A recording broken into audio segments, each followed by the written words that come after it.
ઓમ નમો ભગવતે વાસુદેવાય। પ્રિય દર્શકો, આપ સૌનું સ્વાગત છે અમારી આ ચેનલ સંપૂર્ણ જ્ઞાન ગુજરાતીમાં। આપ સૌ પર પિતૃગણોના આશીર્વાદ સદાય બને રહે। આજે મૌની અમાવસ્યા છે અને આપ સૌને મૌની અમાવસ્યાની ખૂબ ખૂબ શુભકામનાઓ। પોષ માસના વદ પક્ષની મૌની અમાવસ્યાની વ્રતકથા, પૂજાવિધિ અને મહાત્મ્યની વાતો પુરાણોમાં વર્ણવેલી છે। આ વ્રત કરવાથી સુહાગ, સૌભાગ્ય અને સમૃદ્ધિની પ્રાપ્તિ થાય છે। મૌની અમાવસ્યા વર્ષ 2026માં આ વખતે 18 જાન્યુઆરી 2026 રવિવારના દિવસે આવી રહી છે। મૌની અમાવસ્યા તેના નામ મુજબ મૌન અને સાધનાનું વ્રત છે। આપણે દરરોજ જાણે અજાણે ઘણી એવી વાતો બોલી દઈએ છીએ જેના કારણે લોકોનું મન દુઃખી થાય છે અને પછી પોતાની વાતો માટે પછતાવો પણ આપણે કરીએ છીએ। તેથી સાધના માટે આ દિવસે મૌન અતિ આવશ્યક માનવામાં આવે છે। ગૃહસ્થ લોકો હંમેશા મૌન વ્રત રાખી શકતા નથી, તેથી એક દિવસ નક્કી કરવામાં આવ્યો છે જેમાં ગૃહસ્થોએ આત્મશુદ્ધિ માટે મૌન વ્રતનો સંકલ્પ લેવો જોઈએ। મૌની અમાવસ્યા પર શક્ય હોય તો આખો દિવસ મૌન રાખીને મનથી ભગવાન શિવ અને ભગવાન વિષ્ણુનું ધ્યાન કરવું જોઈએ, અથવા તો સ્નાન પહેલાં મૌન ધારણ કરવું અને સ્નાન પછી જ બોલવું, અને દિવસભર એવી કોઈ વાત ન કહેવી કે જેનાથી કોઈનું મન દુઃખી થાય।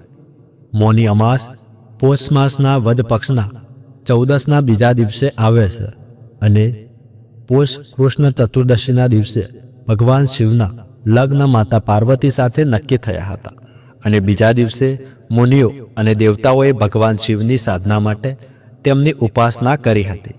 ભગવાન વિષ્ણુએ દેવી પાર્વતીના ભાઈ બનીને તેમના લગ્ન કાર્યક્રમમાં ભાગ લેવા સ્વીકાર્યું હતું।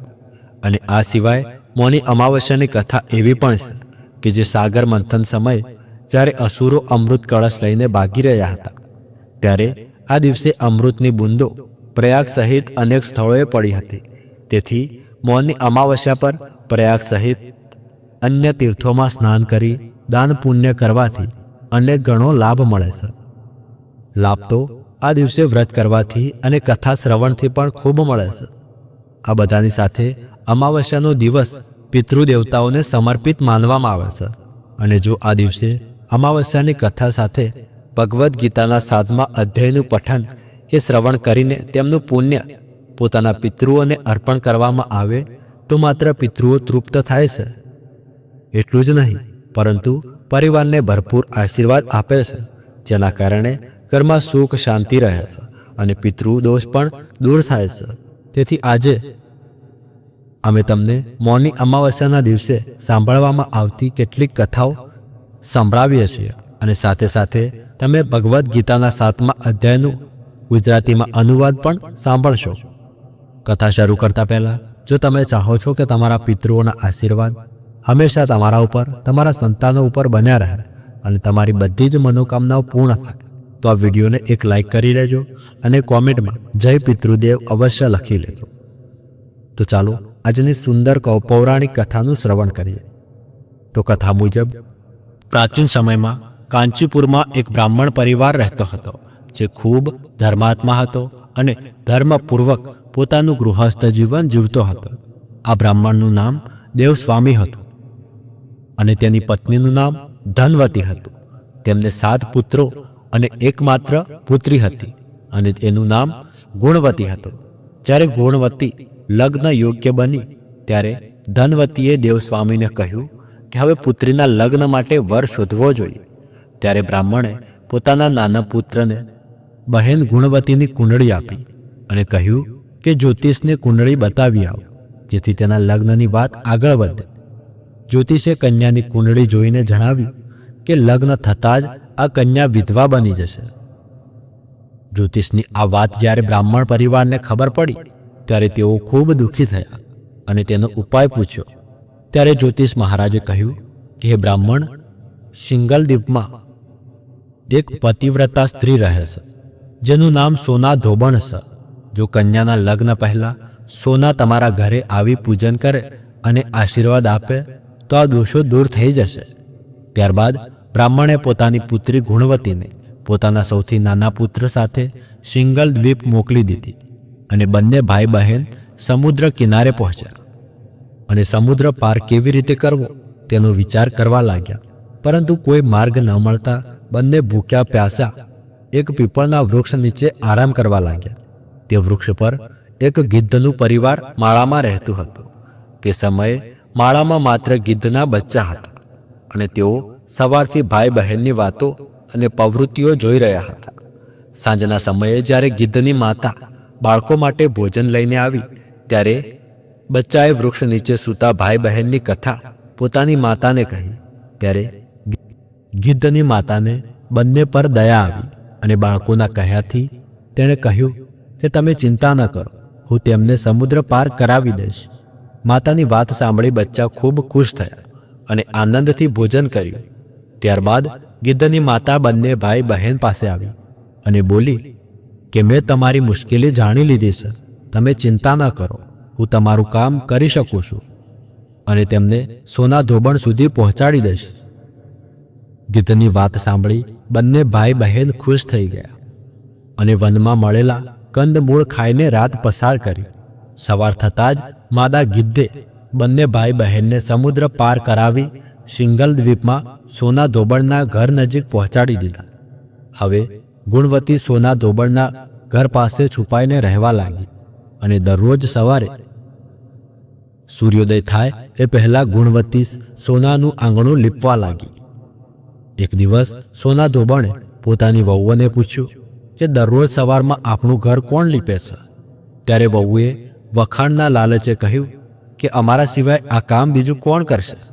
પરંતુ સોના ધોબણને વહુઓની વાત પર વિશ્વાસ ન થયો અને સત્ય જાણવા માટે તે આખી રાત જાગતી રહી કે દરરોજ સૂર્યોદય પહેલા કોણ ઘર લીપે છે. સોનાએ જોયું કે એક કન્યા તેના આંગણામાં આવી અને આંગણું લીપવા લાગી. સોના ગુણવતી પાસે ગઈ અને તેને પૂછવા લાગી કે તું કોણ છે અને કેમ દર સવારમાં મારું આંગણું લીપે છે? ત્યારે ગુણવતીએ પોતાનો આખો અહેવાલ સોના ધોબણને કહી સંભળાવ્યો. ગુણવતીની વાત સાંભળીને સોનાએ કહ્યું કે તારા સુહાગ માટે હું તારી સાથે ચાલીશ. સોના બ્રાહ્મણના ઘરે જઈ પૂજન કર્યું, પરંતુ વિધાતાના વિધાતાને કોણ ટાળી શકે? અહીં ગુણવતીનું લગ્ન થયું અને ત્યાં તેના પતિનું અવસાન થઈ ગયું. ત્યારે સોનાએ પોતાના તમામ પુણ્ય ગુણવતીને દાન કરી દીધા. સોના ધોબણના પુણ્યના પ્રભાવથી ગુણવતીનો પતિ જીવિત થયો, પરંતુ પુણ્યની કમીથી અહીં સોનાના ઘરે તેના પતિ અને પુત્રનું અવસાન થઈ ગયું. પરંતુ સોનાએ ઘર છોડતા પહેલા વહુઓને કહી દીધું હતું કે હું પાછી આવું એ પહેલાં જો મારા પતિ અને પુત્રને કંઈ પણ થાય તો તેમના શરીરને સંભાળીને રાખજો. વહુઓએ સાસુની આજ્ઞા માનીને બંનેના મૃતદેહોને સંભાળી રાખ્યા. ત્યાં સોના ધોબણ સિંગલ દ્વીપથી પાછી ફરતી વખતે માર્ગમાં પીપળના વૃક્ષની છાયામાં ભગવાન વિષ્ણુની પૂજા કરીને 108 વાર પીપળની પરિક્રમા કરી. આ પુણ્યના પ્રભાવથી સોના ધોબણ ઘરે પરત ફરતા જ તેના પતિ અને પુત્ર ફરી જીવિત થઈ ગયા. તેથી મૌની અમાવસ્યાનું વ્રત કરનાર તમામ ભક્તોએ આ કથા સાંભળીને પીપળની 108 વાર પરિક્રમા કરવી જોઈએ અને ભગવાન વિષ્ણુ સાથે ભગવાન શિવનું પણ પૂજન કરવું જોઈએ. તો મિત્રો, આ હતી મૌની અમાવસ્યાના દિવસે સાંભળવામાં આવતી કથા. હવે તમે પિતૃ દેવતાઓની કથા સાંભળો. ખૂબ પહેલાંની વાત છે. એક નાનકડા ગામમાં હરિહર નામનો એક શ્રદ્ધાળુ માણસ પોતાની પત્ની સુમિતિ અને 2 બાળકો સાથે રહેતો હતો. હરિહર ગરીબ હતો, પરંતુ તેના હૃદયમાં ભક્તિ અને પોતાના પિતૃઓ પ્રત્યે અઢળક શ્રદ્ધા હતી. તે દર વર્ષે શ્રાદ્ધ પક્ષમાં પોતાના પિતૃઓની તૃપ્તિ માટે વિધિપૂર્વક તર્પણ અને હવન કરતો હતો. છતાં તેના જીવનમાં અભાવ હતો. ન તો પૂરતું ધન હતું કે ન તો પરિવારમાં સુખ શાંતિ હતી. એક રાત્રે હરિહરને સ્વપ્ન આવ્યું, જેમાં તેણે જોયું કે તેના પિતૃઓ તેજસ્વી પ્રકાશ રૂપે તેની સામે પ્રગટ થયા છે. તેમનામાંથી મોટા પિતામહે કહ્યું કે હરિહર, તારી ભક્તિ અમને પ્રસન્ન કરે છે, પરંતુ તારી શ્રદ્ધા અધૂરી છે. જ્યાં સુધી તું સંપૂર્ણ વિધિ વિધાનથી પિતૃકર્મ નહીં કરે ત્યાં સુધી તારી મુશ્કેલીઓ દૂર નહીં થાય. હરિહરે હાથ જોડીને પૂછ્યું કે હે પિતૃદેવ, કૃપા કરીને મને સાચો માર્ગ બતાવો. હું તમારા આશીર્વાદથી પરિવારનું કલ્યાણ કરું છું. ત્યારે પિતામહે કહ્યું કે તારે ગયાજીની યાત્રા કરવી પડશે અને ત્યાં પિંડદાન કરવું પડશે. ત્યાં જ તારી સાધના પૂર્ણ થશે. તે ઉપરાંત દરેક અમાવસ્યાના દિવસે પોતાના ઘરના મુખ્ય દ્વાર પર દક્ષિણ દિશા તરફ મોઢું કરીને અમારું સ્મરણ કરી દીવો પ્રગટાવજે. એવું કહી પિતૃઓ અંતર ધ્યાન થઈ ગયા. બીજી સવારે હરિહરે પોતાના સપના વિશે પોતાની પત્ની સુમિતિને કહ્યું. ગરીબી હોવા છતાં તે બંનેએ ગયાજી જવાનો નિશ્ચય કર્યો. માર્ગ લાંબો અને કઠિન હતો. ખાવા માટે ભોજન ન હતું અને રહેવા માટે કોઈ ઠેકાણું નહોતું. મુસાફરી દરમિયાન એક દિવસે તેમને એક વૃદ્ધ સાધુ મળ્યા. સાધુએ હરિહરને પૂછ્યું કે વત્સ, આટલી કઠિન યાત્રા પર કેમ નીકળ્યા છો? ત્યારે હરિહરે તેમને પોતાનું સ્વપ્ન જણાવ્યું. સાધુ સ્મિત કરીને બોલ્યા કે તમારી શ્રદ્ધા મહાન છે. ભગવાન અને પિતૃદેવો તમારી સાથે છે. લો આ ચમત્કારી તાંબાનું પાત્ર. તેને ગયાજીમાં પિંડદાન સમયે પવિત્ર જળથી ભરીને પિતૃઓને અર્પણ કરજો. તેનાથી તમારા બધા પિતૃ પ્રસન્ન થશે અને તમારા દુઃખો પણ સમાપ્ત થશે. ત્યારબાદ ગયાજી પહોંચી હરિહરે વિધિપૂર્વક પિંડદાન કર્યું. જેમ જ તેણે તાંબાના પાત્રમાંથી જળ અર્પણ કર્યું તેમ એક દિવ્ય પ્રકાશ પ્રગટ થયો. પિતૃદેવો ફરી પ્રગટ થયા અને બોલ્યા કે હે હરિહર, તમારી શ્રદ્ધાએ અમને તૃપ્ત કરી દીધા છે. હવે તમારા જીવનમાંથી દરિદ્રતા, રોગ અને અશાંતિ દૂર થઈ જશે. તમારો પરિવાર સમૃદ્ધ બનશે અને તમારા વંશજ પણ હંમેશા સુખી રહેશે. પિતૃઓએ આશીર્વાદ આપ્યા અને અંતર ધ્યાન થઈ ગયા. હરિહર જ્યારે ગામ પરત ફર્યો ત્યારે તેના જીવનમાં પરિવર્તન આવી ચૂક્યું હતું. આ વખતે તેની ખેતીમાં નુકસાન પણ ન થયું. તેના ખેતરોમાં પાકો લહેરાવા લાગ્યા. વેપારમાં લાભ થવા લાગ્યો અને તેના પરિવારમાં સુખ શાંતિ છવાઈ ગઈ. ગામ લોકોએ આ ચમત્કાર જોયો તો જોઈને આશ્ચર્યચકિત થઈ ગયા. ત્યારબાદ હરિહરે સૌને પિતૃઓની મહિમા અને શ્રાદ્ધ કર્મનું મહત્વ સમજાવ્યું. આ કથાથી શિક્ષા મળે છે કે પિતૃઓની સેવા અને તર્પણથી જીવનના તમામ સંકટો દૂર થઈ શકે છે. પિતૃપક્ષના દરેક કર્મ માત્ર પરંપરા નથી, પરંતુ આપણા પૂર્વજ પ્રત્યે કૃતજ્ઞતા વ્યક્ત કરવાનો એક પવિત્ર સાધન છે. તો આ હતી પિતૃઓની કથા. હવે સાંભળો શ્રીમદ ભાગવદ્ ગીતાના 7મા અધ્યાયના તમામ શ્લોકોનો ગુજરાતીમાં અનુવાદ. પૂર્ણ પુરુષોત્તમ ભગવાન બોલ્યા કે હે અર્જુન, હવે સાંભળ. મારા પ્રત્યે મનને અનન્ય રીતે અનુરક્ત રાખીને અને ભક્તિ યોગની સાધના દ્વારા મને શરણાગત થઈને કેવી રીતે તું નિસંદેહ થઈને મને પૂર્ણપણે જાણી શકીશ. હવે હું તારી સમક્ષ આ જ્ઞાન અને વિજ્ઞાન પૂર્ણપણે પ્રગટ કરીશ, જે જાણીને આ જગતમાં અન્ય કંઈ જાણવા યોગ્ય શેષ રહેતું નથી. સહસ્ત્ર મનુષ્યોમાંથી ભાગ્ય જ કોઈ એક સિદ્ધિ પ્રાપ્ત કરવા પ્રયાસ કરે છે અને સિદ્ધિ પ્રાપ્ત કરનારાઓમાંથી પણ ભાગ્યે જ કોઈ એક જ મને વાસ્તવમાં જાણે છે. પૃથ્વી, જળ, અગ્નિ, વાયુ, આકાશ, મન, બુદ્ધિ અને અહંકાર આ સર્વ મારી પ્રાકૃતિક શક્તિના 8 તત્વો છે. આવી ગૌણ મારી અપરાશક્તિ છે, પરંતુ તેનાથી ચડિયાતી હે મહાભુજોવાળા અર્જુન મારી પરાશક્તિ છે. આ જીવ શક્તિ છે, જેમાં શરીરધારી આત્માઓનો સમાવેશ થાય છે, જેઓ આ જગતમાં જીવનનો આધાર છે. સર્વ જીવંત પ્રાણીઓનો ઉદ્ભવ મારી આ 2 શક્તિઓમાંથી થાય છે. તે તું જાણ. હું સમગ્ર સૃષ્ટિનો સ્ત્રોત છું અને મારામાં જ તે પુનઃ વિલીન થઈ જાય છે. હે અર્જુન, મારાથી શ્રેષ્ઠ અન્ય કંઈ નથી. જેવી રીતે મોતી દોરામાં ગૂંથાયેલા રહે છે, તેવી રીતે સર્વ મારામાં આશ્રિત છે. હે કુંતી પુત્ર, હું જળમાં સ્વાદ છું અને સૂર્યચંદ્રનો પ્રકાશ છું. હું વૈદિક મંત્રોમાં પવિત્ર ઉચ્ચારણ ઓમ છું. હું આકાશમાં ધ્વનિ છું અને મનુષ્યોમાં સામર્થ્ય છું. હું પૃથ્વીની શુદ્ધ સુગંધ છું અને અગ્નિમાં પ્રકાશ છું. હું સર્વ પ્રાણીઓનું જીવન બળ છું અને તપસ્વીઓનું તપ છું. હે અર્જુન, જાણી લે કે હું સર્વ પ્રાણીઓનું સનાતન બીજ છું. હું બુદ્ધિશાળીઓની બુદ્ધિ છું અને તેજસ્વીઓનું તેજ છું. હે ભરતવંશીઓમાં શ્રેષ્ઠ, હું બળવાન વ્યક્તિઓમાં કામના અને રાગથી રહિત બળ છું. હું એ કામ ક્રીડા છું જે ધર્મથી વિરુદ્ધ નથી અને શાસ્ત્રોની નિષિદ્ધ આજ્ઞાઓથી વિરુદ્ધ નથી. માયિક અસ્તિત્વની 3 અવસ્થાઓ સાત્વિક, રાજસી અને તામસી મારી શક્તિ દ્વારા જ પ્રગટ થાય છે. તેઓ મારામાં છે, પરંતુ હું તેમનામાંથી પરે છું. માયાના 3 ગુણોથી મોહિત આ સંસારના લોકો અવિનાશી અને શાશ્વત એવા મને જાણવા સમર્થ નથી. મારી દિવ્ય શક્તિ માયા જે પ્રકૃતિના 3 ગુણોથી બનેલી છે, તેને પાર કરવી અતિ દુષ્કર છે.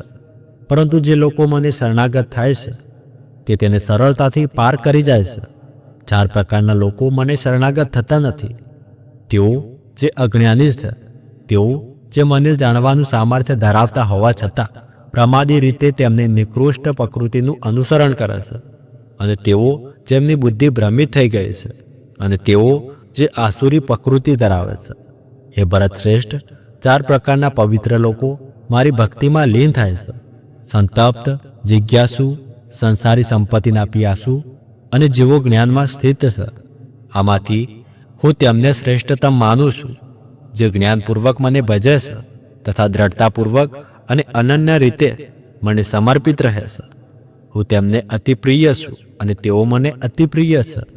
વાસ્તવમાં એ સર્વ જે મને સમર્પિત છે, તેઓ નિસંદેહ ઉદાર મનવાળા છે. પરંતુ જેઓ જ્ઞાનમાં સ્થિત છે, જે એકાગ્ર ચિત્ત છે, જેમની બુદ્ધિ મારામાં વિલીન થઈ ગઈ છે, અને જે મને તેમનું સર્વોચ્ચ ધ્યેય માને છે, હું તેમને મારા આત્મા સમાન જ ગણું છું.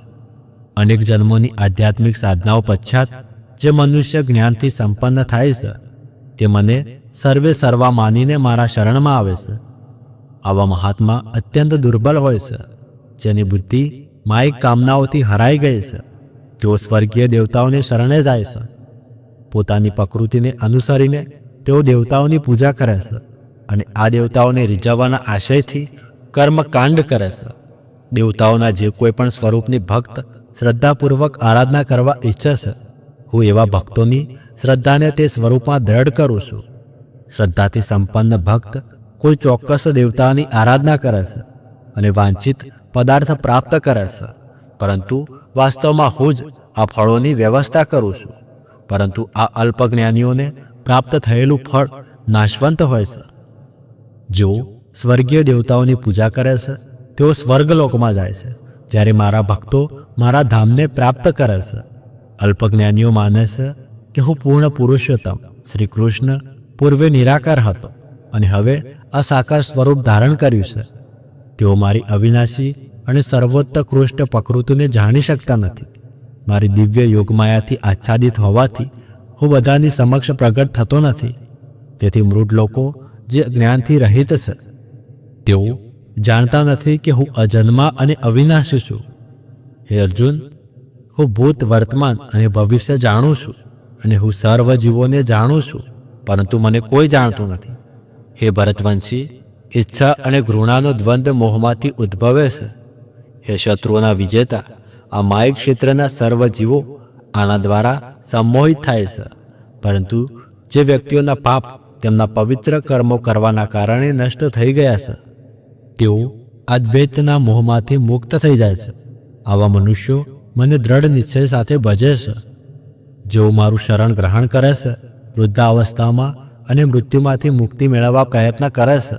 તેઓ બ્રહ્મ, પોતાનો આત્મા અને કાર્મિક ગતિવિધિના સમગ્ર ક્ષેત્રને જાણી લે છે. જેઓ મને અધિભૂત અને અધિદેવ તેમજ અધિયજ્ઞના સિદ્ધાંતોના મૂળ શાસક તરીકે જાણે છે, તેવા પ્રબુદ્ધ જીવાત્માઓ મૃત્યુ સમયે પણ સંપૂર્ણ રીતે મારી ચેતનાથી યુક્ત રહે છે. તો પ્રિય દર્શકો, તમે અત્યારે સાંભળ્યો ભગવદ્ ગીતાનો 7મો અધ્યાય, જ્ઞાન વિજ્ઞાનીઓ. આ અધ્યાયમાં ભગવાન શ્રી કૃષ્ણે અર્જુનને સમજાવ્યું કે જગતમાં સર્વ વસ્તુઓનું મૂળ સ્વરૂપ પોતે ભગવાન શ્રી કૃષ્ણ જ છે. ભૌતિક જગત પણ એમનું છે, અને પરમાત્માનો અંશ પણ એમનામાંથી જ પ્રસ્ફુટિત થાય છે. આ અધ્યાય આપણને સત્યનો પરિચય કરાવે છે કે ભગવાનની ભક્તિ અને જ્ઞાન દ્વારા જ મુક્તિનો માર્ગ સરળ બને છે. મિત્રો, ભગવદ્ ગીતાનો 7મો અધ્યાય જે દર અમાવસ્યાના દિવસે સાંભળવો જરૂરી છે, કેમ કે આ અધ્યાય અમાવસ્યાના દિવસે સાંભળવાથી આપણા પિતૃઓને શાંતિ મળે છે, પુત્રો રાજી થાય છે અને આપણને આશીર્વાદ પ્રદાન કરે છે. તો મિત્રો, આપણે આ વિડીયોમાં મૌની અમાવસ્યાની કથા, વાર્તા અને ભગવદ્ ગીતાના 7મા અધ્યાયનું શ્રવણ કર્યું. તો તમને આ કથા કેવી લાગી કોમેન્ટ કરીને જણાવજો અને આવી જ કથાઓ માટે અમારી સાથે જોડાયેલા રહેજો, અમારી ચેનલને સબસ્ક્રાઇબ કરી લેજો। તો મળીએ આગળના વિડીયોમાં, ત્યાર સુધી ધન્યવાદ, રાધે રાધે।